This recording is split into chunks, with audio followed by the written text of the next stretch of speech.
What's good, my G's? Your boy Snow, ignorant gamers in the house. G stands for gamers. How you doing? How you living? How you gaming?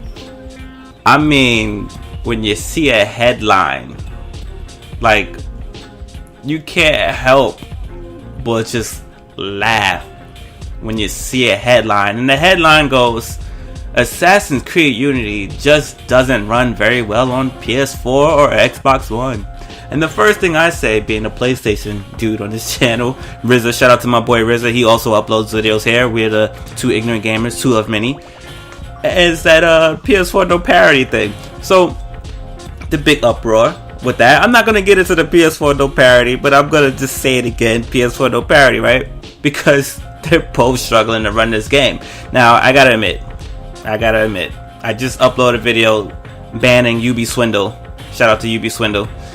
You know, about their thing. But I watched the footage from what's those guys' name? The DigitalFoundry guys. I popped this video at low resolutions, and I'm gonna leave the link to the original video so you guys can go check that out. So go ahead and check DigitalFoundry in the link below so you can see the actual, and make sure you put it on 1080p or 720 at 60 frames per second.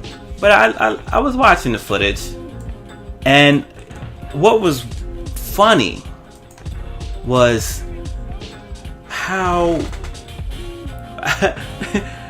the frame rate was really like not that bad between the X1 and the PS4. For the most part, it stayed at 30, but it seems like it was that 30 when it was at locked missions. I guess in those missions, if you move away from the area and there's less characters on the screen to get in your way, etc., like it's locked at 30.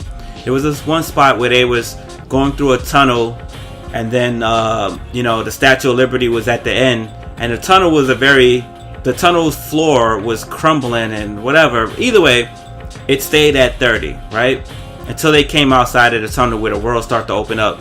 And then there was another part where they was chasing some dude where it had more people outside kind of like arguing, rioting or whatever, and it dripped to like 29. But I saw the PS4 version get like 22 frames per second in other places, 24, damn near 25 average, and the X1 was dipping low, but for the time that I was watching the 7-minute video, it didn't dip below like 24 too much, or 20. I remember seeing a lot of 28s, but at some point they both were at like 22, 25 towards the beginning of the video, and you saw some stuttering going on.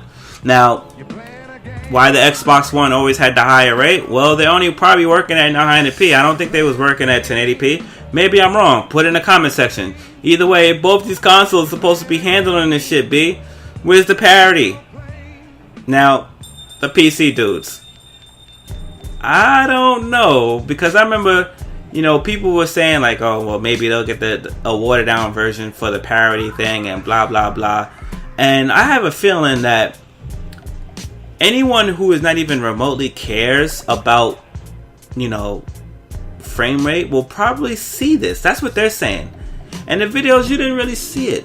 Unless you really put it on like, the YouTube finally allowed 60 frames per second at 1080p and 720. People who had like i7s and SLIs, both from the AMD and the NVIDIA, had problems running the game, slight problems. And if you have that kind of power on your thing, it's not supposed to be inconsistent at all. So I don't know, Swindle. I don't know, B. Like, you guys are with the shits.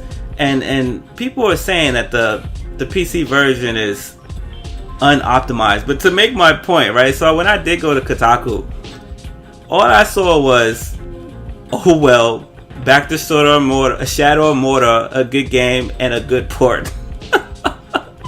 Stop buying these games every year. Console no parity, right? Your boy Snow. Subscribe. You already know.